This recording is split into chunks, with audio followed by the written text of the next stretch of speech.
Hey, my name is Jared. I'm an occupational therapist and a lymphedema therapist, and this is my review of this mop hanging device. It acts almost like a hanging shelf. It is great to hold up many different broom handles, and it has a couple hooks on here that you can hang up miscellaneous items with like a hook or a handle. This device here is accessible, and the thing that I love about this is that you can use this with one hand only.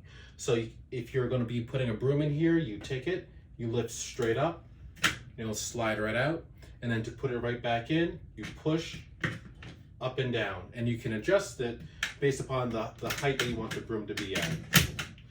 It is adjustable, and you can slide it depending upon the space that you need. I keep this in my laundry room, but you could use this in the kitchen as well to hang up either brooms or kitchen items as well. But I really like this. It can hold up about 50 pounds. But once again, the name of the game is accessibility, and this is really accessible. I hope you enjoy it.